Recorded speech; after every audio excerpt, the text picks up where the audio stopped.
What is the purpose of a spiritual path? If we look at all the world's religions, they really have one purpose, and that's to put an end to suffering. This is said very explicitly in Buddhism, where the fourth noble truth is that the Eightfold Path is a way to end suffering. And so the whole purpose of the Buddhist path is to end suffering. But it's also true of Christianity, for instance, where salvation consists in overcoming sin, being saved from sin. And of course, the wages of sin are death and suffering. It's also true of Hinduism, where the whole idea is liberation, to attain liberation from this cycle of birth and death, which is seen as a cycle of suffering. In Taoism, it's to attain harmony with the Tao, and thus put an end to discontent and disharmony. In Islam, it's to attain to paradise, where of course there's no suffering. So in all the traditions, all over the world, people go on a spiritual path to find some end to their suffering. Now, in every tradition, if we look at it, we find that there are two aspects, two poles of it. We could call it the outer aspect, the exoteric aspect, and then the inner aspect, the esoteric aspect. And the outer aspect, the exoteric aspect, is what most people are familiar with when they think of a religion. It's going to church, it's saying prayers, it's praying to the Buddha even. In every religion, there are these rites and rituals and so forth. And the idea is usually, the expectation is not to put an end to suffering in this lifetime, but to put an end to suffering sometime in the future. After you die, you're going to go to heaven or paradise. Or in India and in the Far East, it's usually thought of after you die by leading a good life, a spiritual, religious life. This time around, you're going to be born into a better life, better spiritually, and eventually you're going to escape this cycle of suffering. And it may take thousands of rebirths, but eventually you'll make it. But in all these traditions, there's also, there are people, mystics we call them, who claim that you can actually put an end to suffering in this lifetime. Not only in this lifetime, but really in this very moment. And what I want to concentrate on here this morning, talking about, is the mystical aspects of religions and traditions. Now, putting an end to suffering, what does that mean? That sounds like such a wild idea. Suffering seems so much a part of human life. And not just the big sufferings, not just losing a loved one, or being in dire poverty, or having disease or sickness, or being in physical pain, because that's suffering, of course. But what we're really talking about is the day-to-day suffering. And in English, we don't really have a very good word for it. Suffering's almost too strong. A better word would be aggravation, maybe. Discontent, disappointment.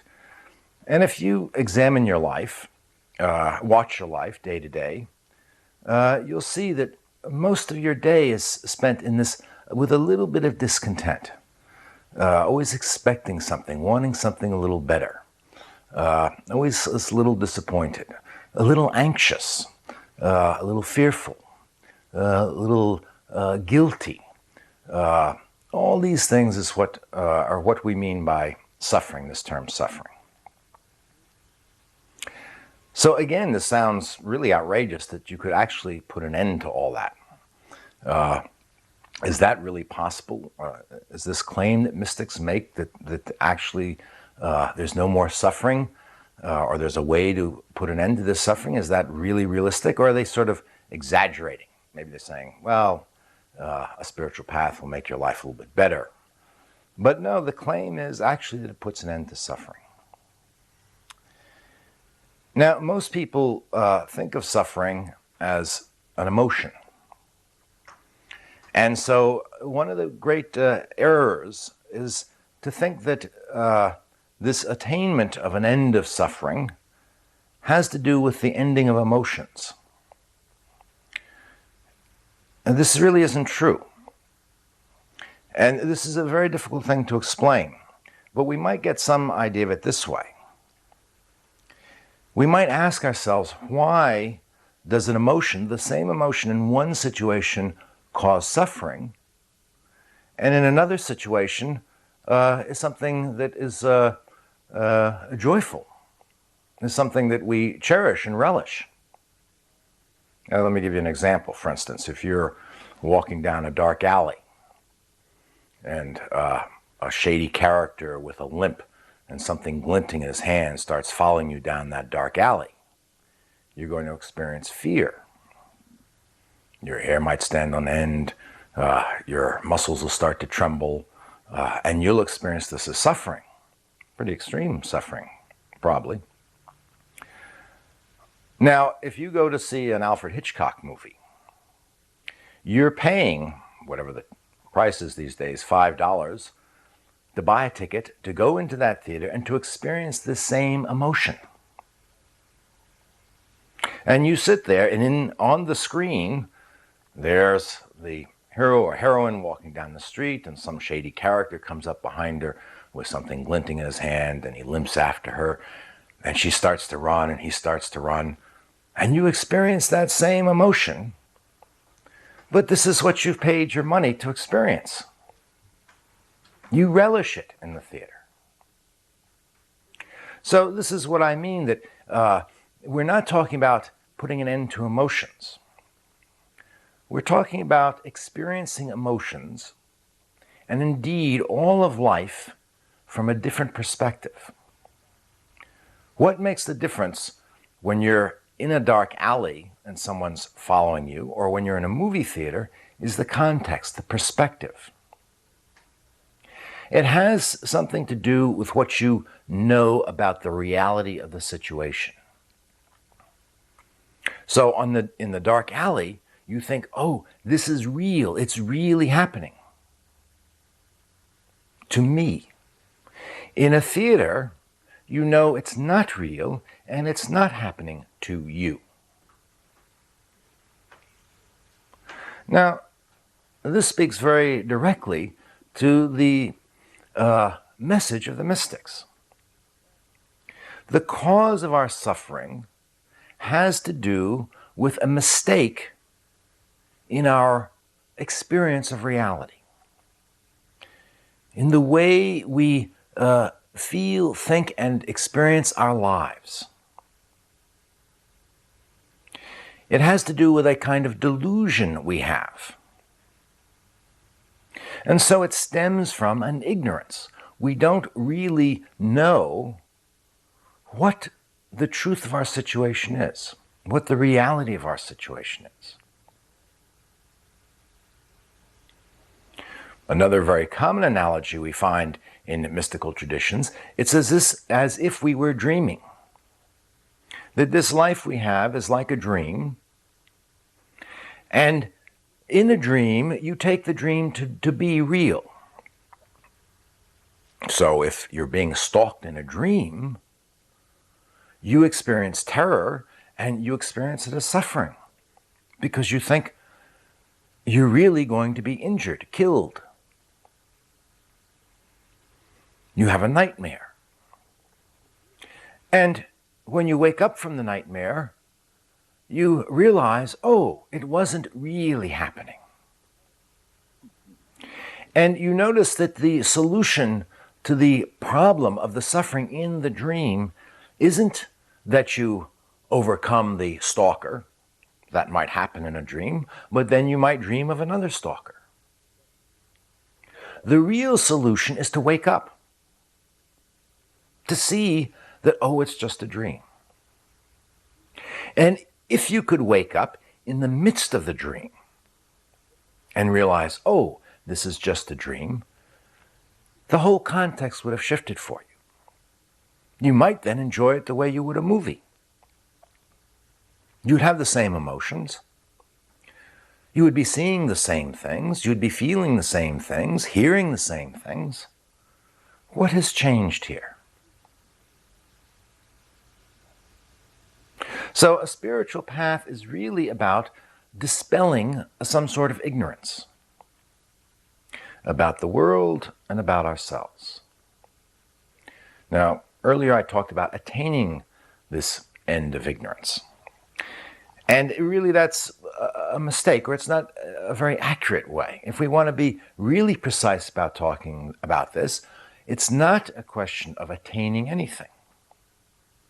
It's a question of discovering something that's already true. The dream has always been a dream. And when you wake up in the dream, you just simply see that it's a dream. For you, it seems like something new, but it actually isn't something new. It's always been true that this is just a dream. So the same thing is true with a mystical path. You're really discovering a truth that's already there, that's already present. It's the truth of this very situation that you're living in right now. But then the question arises, how do we do this? If it's not a question of attaining something, what is it? How does the spiritual path work? Well, really what a spiritual path is about asking the question of yourself, if it's true that reality isn't the way I perceive it, there's something else here, there's a truth that I'm not noticing in my experience, what prevents me from noticing that truth? In other words, what are the obstacles? And really what a spiritual path is about is discovering these obstacles and removing them. And again, to be very precise, it is the discovery of the obstacle that removes it. It's not something else that you do to remove it. It's simply the discovery of the obstacle, to see it clearly, and then, oh, it's gone as an obstacle. A story I like to tell to illustrate this would be that if someone came to you and they had a hot coal in their hand, and they were complaining of pain in their hand, and they didn't realize that the pain came from holding this hot coal. Your task would be to try to make them realize that the source of their pain is the fact they're holding this hot coal. And so whatever devices you could think of to make them have this realization, that's what you would encourage them to do. Now, finally, if they did realize that this pain was caused by this hot coal they're holding in their hand, there's no problem about getting rid of it. The hand just opens. You just drop it. It doesn't take any special effort or technique. It's just the realization, oh, this is causing me suffering. So you let it go. So a spiritual path is really about removing these obstacles. And in all the traditions, the mystical traditions, there are metaphors to describe this. A common one, for instance, in Christianity, is that the Spirit of God is like a fountain. And it's clogged up with dirt and stones and so forth. And so the task is simply to remove the dirt, remove the stones, and there the Spirit flows. In the East, it's often compared to a situation of a mirror being soiled. It's the mirror of consciousness, the mirror of the Buddha nature. And so the task of a spiritual path is simply to remove the dirt. And then the mirror shines and reflects things clearly as they are, as they truly are. This whole idea of removing obstacles is the essence of what a spiritual path is about, a mystical path. Okay, very good. Then we have to ask ourselves the question, what is the obstacle? And in all spiritual traditions and all mystical traditions, one way or another, it's claimed that the obstacle is somehow yourself. Not that you're doing something wrong, not that you're good or bad or engaged in some particular activity as opposed to another activity. It's just the perception of a self, a separate, limited, finite self. It's the identification with this separate, limited, finite self. That itself is the root cause of suffering. If nothing else entered into your life, no pain, no death, no anything else, that sense of being separate, of being alone in the world, of being cut off, that itself is suffering. This is what the story of the Garden of Eden is all about. Suffering is being expelled from the garden. In the Garden of Eden, Adam and Eve walked and talked with God. And to be cut off from God, to be separated from God, that fall is the source of suffering. And it's expressed in that story as the source of original sin. It's not a sin that you personally committed. It's the sin of self-existence as an individual cut off from the rest of the world, seemingly isolated from the rest of the world. The same thing is true in Buddhism, for instance. One of the basic principles of the Buddhist teaching is an-atman, no self. Atman is self, an is no self. There really is no self. No self here.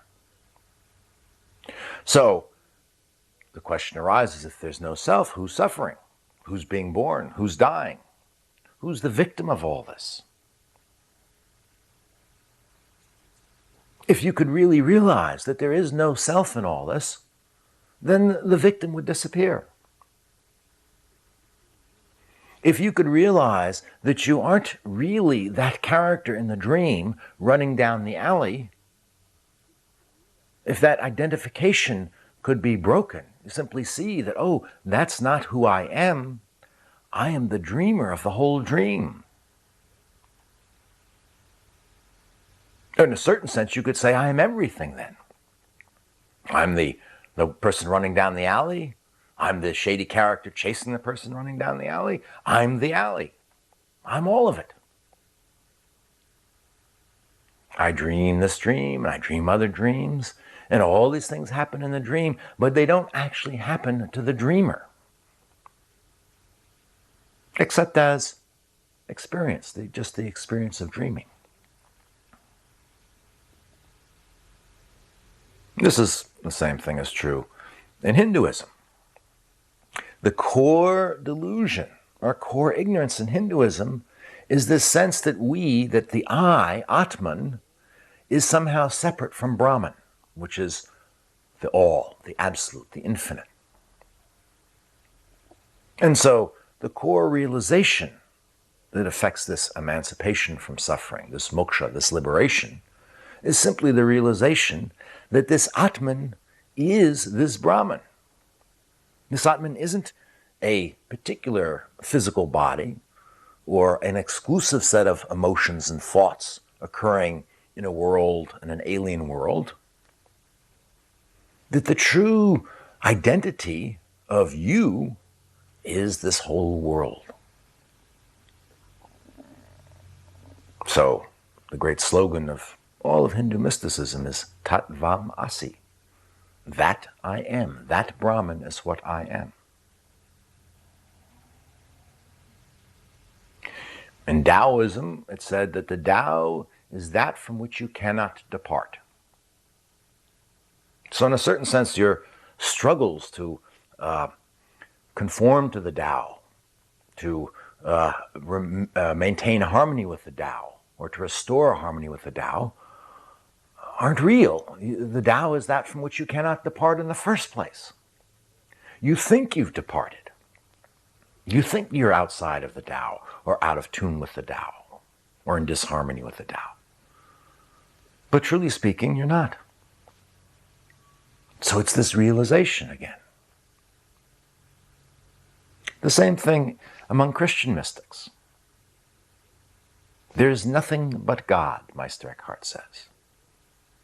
Well, if there's nothing but God, who am I?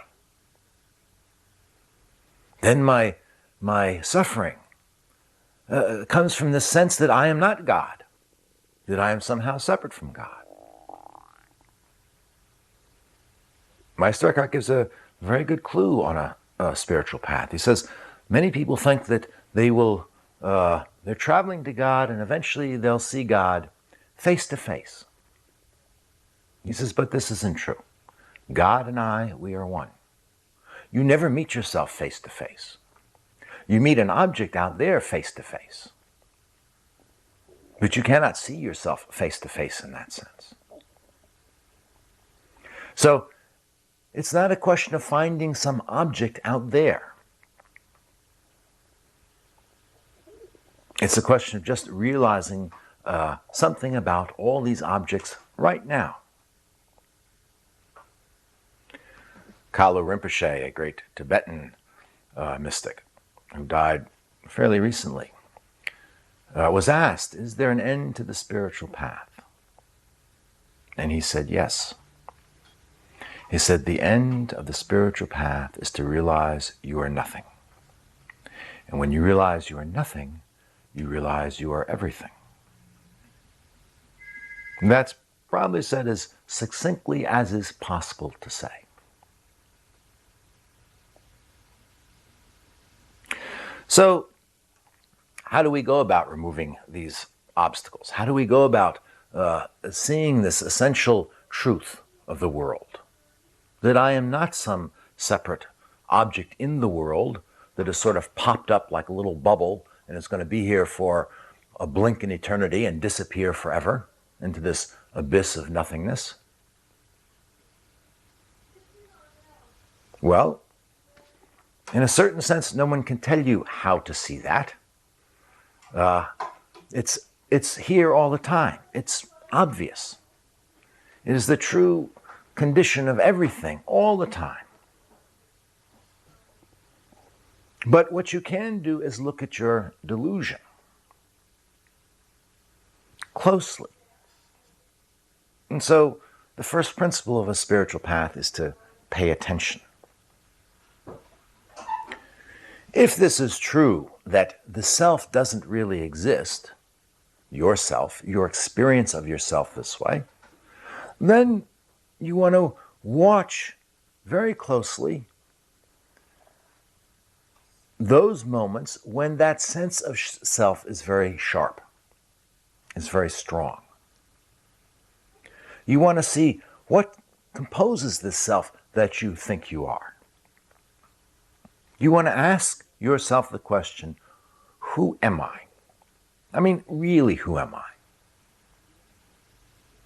And so, all the things you think you are, you want to examine each one of them in detail and see if it's really true that you are those things. Supposing you're identified strongly with a career, let's say. You're a lawyer. Are you really a lawyer? Or is this a social role that you play? You can find this out by examining your attitudes, your life, how you think about yourself, your images of yourself outside of the law office.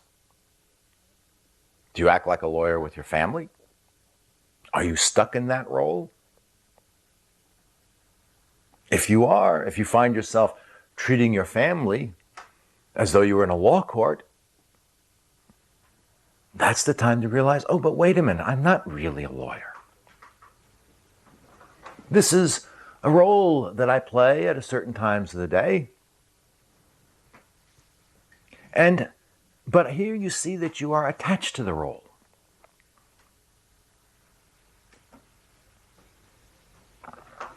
Does the attachment cause the suffering?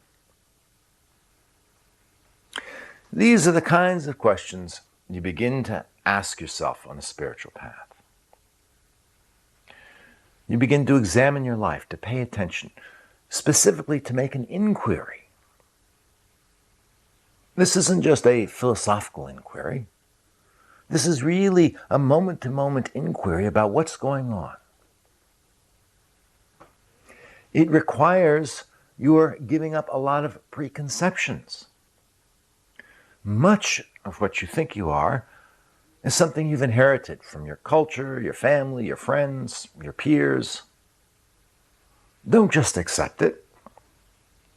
Doubt everything. Doubt your most fundamental assumptions.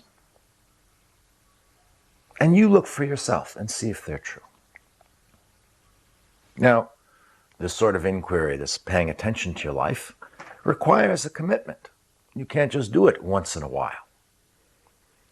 Oh, it's a nice Sunday afternoon. I think I'll sit here for an hour and examine my life. You have, depending on your age, years of a habitual way of experiencing the world, of habitual attachments, of habitual perceptions. And it takes a good deal of work to really see through them. So the second principle of a spiritual path is a commitment to this. A commitment to examining your life,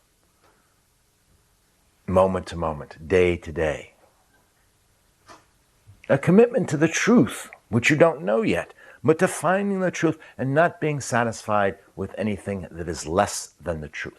Less than the truth that as you know it, with certainty, absolutely. Your doubt is your greatest ally. Anything you doubt, you should be doubting. There's a reason you're doubting. It isn't the absolute truth. You, in a sense, follow your doubt, and you keep doubting, and you have the courage to doubt, and you have the commitment to do that. And then you have to have detachment. You have to practice detachment. Because part of this whole syndrome of self, of the delusion, is based on desire, personal, selfish desire, and its opposite, fear. If you are some little self cut off from the world, if you feel yourself and experience yourself that way, then you identify with all the desires and fears of that little self. And those desires and fears are predicated on the sense of being a self, of being separate.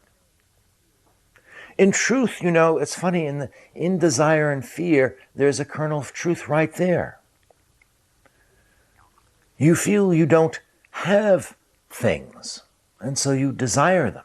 You feel cut off from them, and that desire is at root a sense to restore this sense of completeness, perfection. But the way it works out in our lives is a desire and a latching on to things and thinking that somehow that's going to secure or protect this little self, and constantly being disappointed because all things are impermanent. All things are like a dream. They have no actual substance in them. And so we latch on to things and they evaporate. And so we suffer.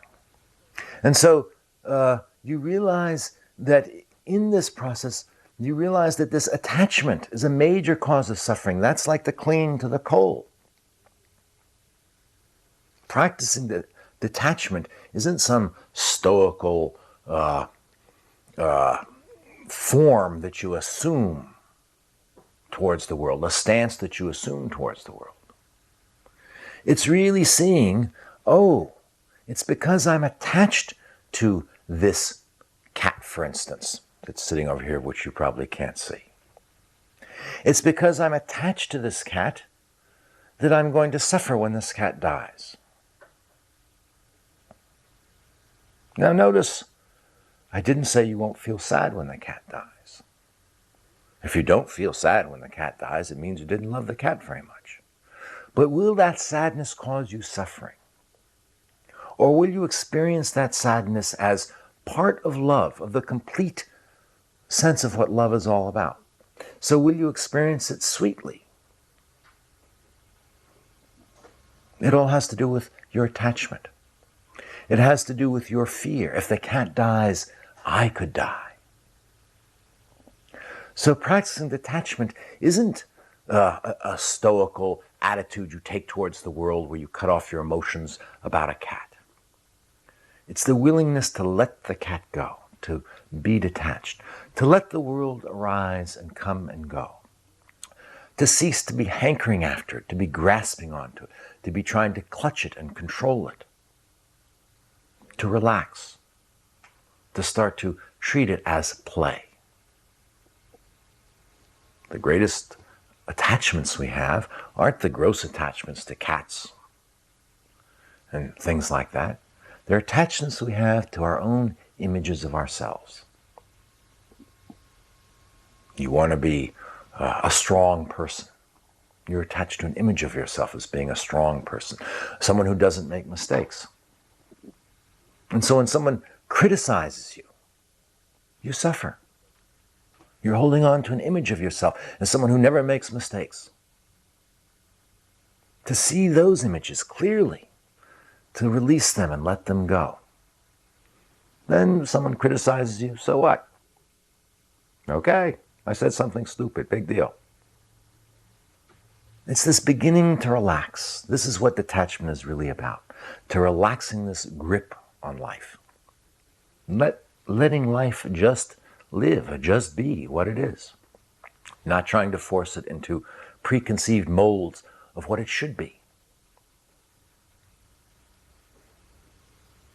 And this finally leads right into this last great principle of the spiritual path, and that is this surrender. This surrendering of the whole idea that there is a separate willing being in here whose will is in conflict with everything else and who can arrange the world to suit itself. This is what selfishness is about. The core of selfishness. And this is why, for instance, in the Christian tradition, the great sin is self-will, disobedience to God's will. This isn't that you're a bad little boy or girl who's not doing the Father's will. It's the very experience that there is another will other than the Father's will. To surrender that will, to surrender that sense of self completely into the world.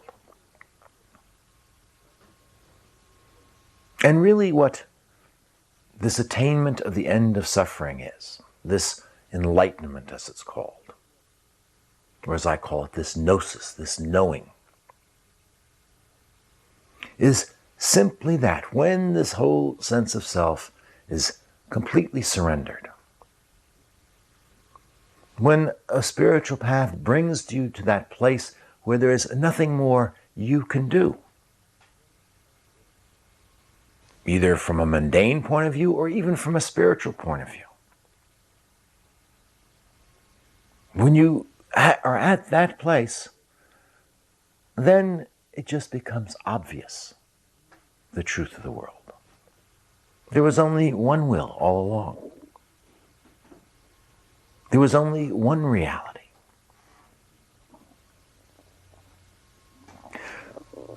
And suffering ends. Suffering ends because you're no longer seeking anything.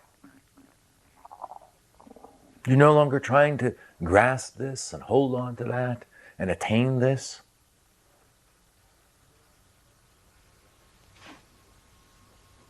So why would you even sit here and talk to a camera?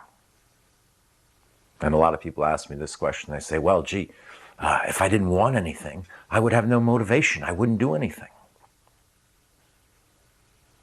Well, this is because people don't know any other way to live except out of this self-centered motivation. That's been the whole history of their life. They can't imagine any other motive for living. But maybe we can get some sense of this by looking at a dancer. Or look at your own experience. Sometime when you're in your living room and it's a sunny day and you put on some music on your stereo and you're feeling happy and you start to dance. Why are you dancing? Are you dancing to gain something, to get something? Are you dancing to get approval or money? Are you even dancing to get happiness? No, you're already happy. You're dancing to express that happiness. You don't even think about it. You just simply, spontaneously start to dance. Well, this is what life is truly.